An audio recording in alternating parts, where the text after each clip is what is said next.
Thank you very much, Senator Cornyn, and we hope your voice improves. I know Attorney General Holder will join me in saying you're sitting dangerously close to Senator Graham, and we would never want to muzzle Senator Graham. So I hope it's not contagious. I wish more people felt that way. Senator Graham. This is an important point here that, the idea of preventive detention, I don't think Senator Feingold's high on that idea. But I am, not because I like keeping people in jail for the hell of it.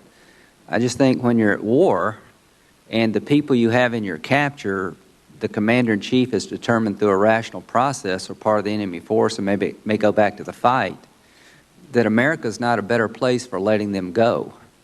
Do you agree with that general concept? Yeah, I agree with that general concept. It is something that the President talked about in his archives speech about the possibility of detaining somebody, again, pursuant to the laws of war and dialing in due process. Well, and I'd like to help you. Do you believe that Congress needs to weigh in here, or do you have the authority as the executive branch to make that decision without any congressional involvement?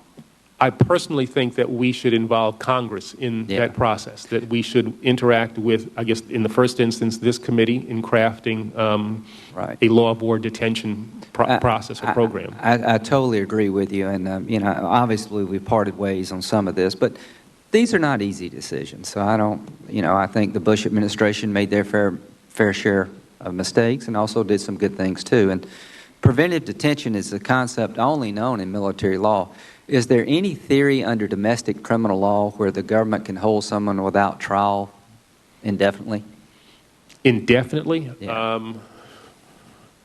There's speedy trial rights. There's speedy trial rights. I don't think that holding somebody, you can certainly preventively detain somebody with the expectation that there's going to be a trial without an adjudication of guilt. Right. And under military law, you can hold somebody without any expectation of trial if they're, in fact, part of the enemy force. That's the big difference, right?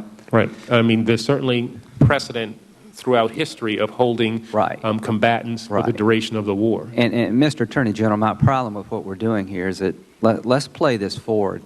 In Afghanistan, Pakistan, you name the venue, in the future we capture a suspected al-Qaeda member.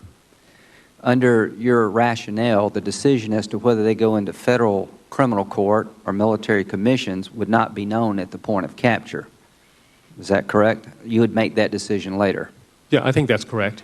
Now, from the protocols that we would institute from the military side, what would you recommend that our military commanders, intelligence officials do at the point of capture? Because under domestic criminal law, if that's where they wind up, once they're in the hands of the government suspected of a crime, that's when custodial interrogation, Miranda rights attach. Under military law, there is no such concept. Under military commissions, there's no requirement for Miranda warnings or Article 31 rights. You expect the person to be interrogated for military intelligence purposes, not worrying about the criminal aspects. What do we tell our soldiers and our commanders when they capture somebody about how to interrogate and when to interrogate? Well, first I'd say that, this notion of when a person is in custody is something that there are lots of cases that people have to deal with, and that the automatic capture of a person is not necessarily going to be viewed as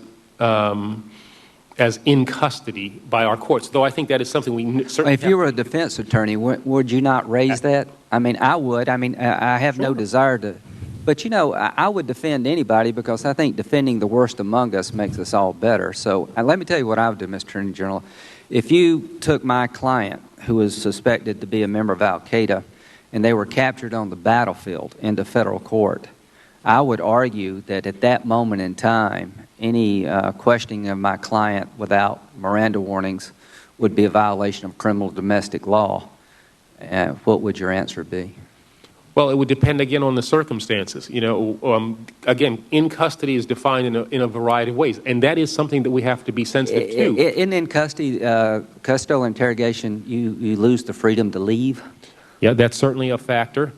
But I think what we have to understand is that these determinations are being made now and have been made during the prior administration with thousands of people who have been captured. If I may, because our time is, no one in the past up until now has ever worried about this, because no one ever envisioned that the detainee caught on a foreign battlefield would wind up in domestic criminal court with the same constitutional rights of American citizens. They've never worried about that before.